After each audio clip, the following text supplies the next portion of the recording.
നമസ്കാരം. ഊർജം വീണ്ടെടുക്കാൻ ഉറക്കം. എൻ കുഞ്ഞുറങ്ങിക്കൊൾകൻ കുഞ്ഞുറങ്ങിക്കൊൾകൻ കുഞ്ഞുറങ്ങിക്കൊൾകൻ്റെ തങ്കം. നാളെ പുലർകാലത്തുന്മേഷമിന്നത്തെ കാളോമീണങ്ങിയുണർന്നേണീപ്പാൻ. നാളെ പുലർകാലത്തുന്മേഷമിന്നത്തെ കാളോമീണങ്ങിയുണർന്നേണീപ്പാൻ. മലയാളത്തിന്റെ മഹാകവി വള്ളത്തോൾ നാരായണ മേനോൻ കുഞ്ഞുങ്ങളെ പാടിയുറക്കാൻ അമ്മമാർക്കായി എഴുതിയ ഈ ഉറക്കുപാട്ടിൽ ഉറക്കത്തിന്റെ പ്രാധാന്യം എത്രമാത്രമുണ്ടെന്ന് കേവലം 2 വരികളിൽ വരച്ചു കാട്ടുന്നു. അടുത്ത ദിവസം രാവിലെ കൂടുതൽ ഉന്മേഷത്തോടെ ഉണർന്നെഴുന്നേൽക്കാനായി എൻ്റെ കുഞ്ഞെ നീ ഇപ്പോൾ ഉറങ്ങൂ എന്ന് എത്ര ലളിതമായാണ് ഉറക്കത്തിന്റെ പ്രാധാന്യം അദ്ദേഹം വരച്ചിടുന്നത്. കവികൾക്ക് മാത്രം കഴിയുന്ന കാര്യം. സുന്ദരമായ സ്വപ്നങ്ങൾ കണ്ടുള്ള സുഖകരമായ ഉറക്കം ആരാണ് ആഗ്രഹിക്കാത്തത്? എന്നാൽ പലർക്കും ഈ മോഹം കേവലം ഒരു സ്വപ്നമായി അവശേഷിക്കുന്നതായിട്ടാണ് കണ്ടുവരുന്നത്. എന്നാൽ ഒരു മനുഷ്യനെ സംബന്ധിച്ച് ഉറക്കമെന്നത് അങ്ങേയറ്റം അനിവാര്യമായ ശാരീരികവും മാനസികവുമായ ഒരവസ്ഥയാണ്.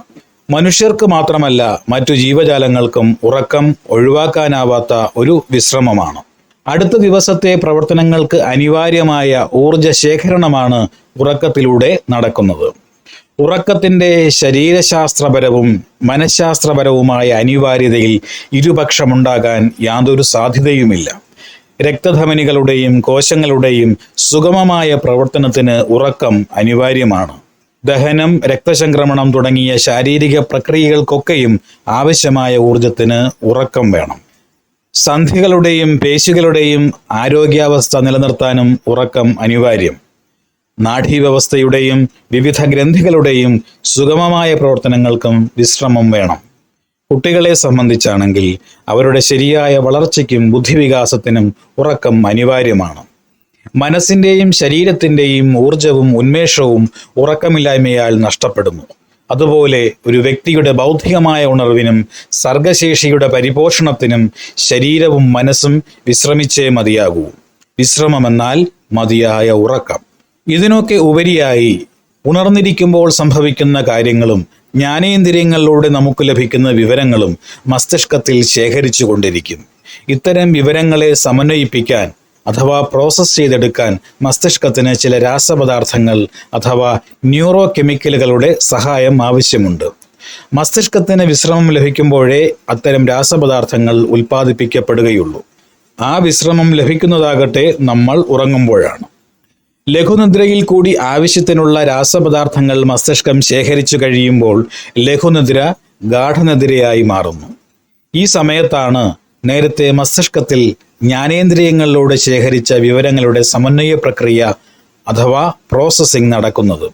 അങ്ങനെ പ്രോസസ്സ് ചെയ്യപ്പെടുമ്പോഴാണ് ആ വിവരങ്ങൾ നമ്മുടെ ബുദ്ധിയുടെയും ഓർമ്മയുടെയും ഒക്കെ ഭാഗമായി മാറുന്നതും ആവശ്യമുള്ള അവസരങ്ങളിൽ അവ നമുക്ക് വീണ്ടെടുക്കാൻ കഴിയുന്നതും.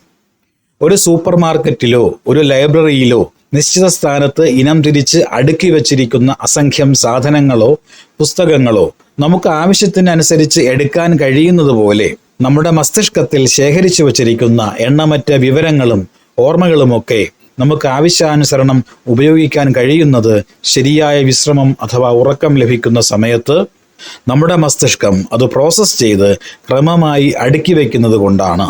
ഉറക്കമില്ലെങ്കിൽ ഇതൊക്കെ താറുമാറായ ഒരു അവസ്ഥയിലായിരിക്കും. അനേകം ദിവസങ്ങൾ തുടർച്ചയായി ഉറക്കമില്ലാതായാൽ അവനവനെക്കുറിച്ചുള്ള വിവരങ്ങൾ പോലും ഓർത്തെടുക്കാൻ കഴിയാതെ വരുന്ന അവസ്ഥയുണ്ടാകും. ഉറക്കമെന്ന പ്രക്രിയയുടെ പ്രാധാന്യം മനസ്സിലാക്കാൻ ഇതിനേക്കാൾ അനുയോജ്യമായ മറ്റൊരു ഉദാഹരണം ചൂണ്ടിക്കാട്ടാൻ ഉണ്ടെന്ന് തോന്നുന്നില്ല. അതുകൊണ്ട് മനസ്സിന്റെ ഉന്മേഷവും ഉണർവും ശാന്തവും ഗാഠവുമായ ഉറക്കത്തിലാണ് കുടികൊള്ളുന്നത് എന്ന് പറയാം. അതുകൊണ്ട് എല്ലാമാണ് ഉറക്കം ഏറ്റവും വലിയ അനുഗ്രഹങ്ങളിലൊന്നായി കണക്കാക്കപ്പെടുന്നത്. സർവാധികാരങ്ങളും സുഖഭോഗങ്ങളും സ്വന്തമായി ഉണ്ടായാലും ഉറക്കമില്ലാതായാൽ അതൊരു വലിയ ദുരന്താവസ്ഥയാകും. ജീവിതത്തിൽ പ്രതിസന്ധികളും നഷ്ടങ്ങളും സംഭവിക്കുമ്പോൾ നമ്മിൽ പലർക്കും ഉറക്കം നഷ്ടപ്പെടുന്നു. അതുപോലെ പ്രിയപ്പെട്ടവരുടെ വേർപാടും മറ്റു ദുരന്തങ്ങളും നമ്മുടെ ഉറക്കം കെടുത്തുന്നു. ജോലിയുടെ ഭാഗമായും പലർക്കും ഉറക്കം നഷ്ടപ്പെടുന്നുണ്ട്. പതിവായി അടുത്തുകിടന്നുറങ്ങിയിരുന്ന മകൾ ഒരു രാത്രിയിലെ ഉറക്കത്തിൽ അടുത്തുകിടന്ന് മരിച്ചതറിഞ്ഞ് ആത്മഹത്യയ്ക്ക് ശ്രമിച്ച ഒരച്ഛൻ്റെ അനുഭവം വായിച്ചത് ഓർക്കുന്നു. സാധാരണ ജീവിതത്തിലെ സാധാരണ വേവലാതികൾ 2-3 ദിവസത്തെ ഉറക്കമില്ലാതാക്കുന്നുവെങ്കിൽ ജീവിതത്തിലെ അസാധാരണ സന്ദർഭങ്ങളും സംഘർഷങ്ങളും ഒരുപാട് കാലത്തെ ഉറക്കം കെടുത്തുന്നു. ദുരന്തങ്ങൾ സൃഷ്ടിക്കുന്ന മാനസിക സംഘർഷം ദീർഘകാലത്തെ ഉറക്കം കെടുത്തുമ്പോൾ അത് നമ്മുടെ ആരോഗ്യത്തെ പ്രതികൂലമായി ബാധിക്കുന്നു. അതുകൊണ്ട് തന്നെ തുടർച്ചയായി നിലനിൽക്കുന്ന ഉറക്കക്കുറവ് തീർച്ചയായും ചികിത്സ അനിവാര്യമായ ഒരു രോഗമായി മാറുന്നു. ദുരന്തം സൃഷ്ടിച്ച ആഘാതത്തിന്റെ തീവ്രത കുറയ്ക്കാനും മനസ്സിന്റെ ആരോഗ്യാവസ്ഥ വീണ്ടെടുക്കാനും സുഹൃത്തുക്കളുടെയും സഹജീവികളുടെയും സമ്പർക്കത്താലുള്ള ആശ്വാസവും മരുന്നും മനഃശാസ്ത്രപരമായ ചികിത്സയും പ്രയോജനപ്പെടുന്നു. അതോടൊപ്പം ഉറക്കവും വീണ്ടെടുക്കാനാകുന്നു. ഓർമ്മ എന്നത് ഒരു അനുഗ്രഹമായിരിക്കുന്നത് പോലെ മറവിയും ഇക്കാര്യത്തിൽ ഒരു അനുഗ്രഹമായി മാറുന്നു.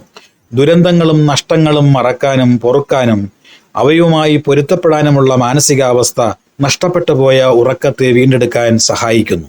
ദീർഘകാലം ഉറങ്ങാൻ കഴിയാതെ വരുന്ന അവസ്ഥയ്ക്ക് ഇൻസോംനിയ അഥവാ നിദ്രാവിഹീനത എന്നാണ് പറയുക. അനാരോഗ്യകരമായ ഉറക്കശീലങ്ങൾ, ഉത്കണ്ഠ, വിഷാദരോഗം, ശാരീരിക പ്രശ്നങ്ങൾ, മതിയായ വ്യായാമത്തിന്റെ അഭാവം എന്നിങ്ങനെ നിരവധി കാരണങ്ങൾ കൊണ്ട് ഉറക്കമില്ലായ്മ എന്ന അവസ്ഥ ഉണ്ടാകാം. ഇത്തരമൊരു അവസ്ഥ നീണ്ടു നിൽക്കുന്നു എങ്കിൽ തീർച്ചയായും ചികിത്സ തേടാൻ മടി കാണിക്കരുത്. കാരണം തുടക്കത്തിൽ ഉദ്ധരിച്ച പദ്യശകലം പറയുന്നത് പോലെ നാളെ കൂടുതൽ ഉന്മേഷത്തോടെ ഉണർന്നെണീക്കാനായി നന്നായി ഉറങ്ങേണ്ടതുണ്ട്. ഒപ്പം നല്ല ആരോഗ്യത്തിനും ഉറക്കം അനിവാര്യമാണ്.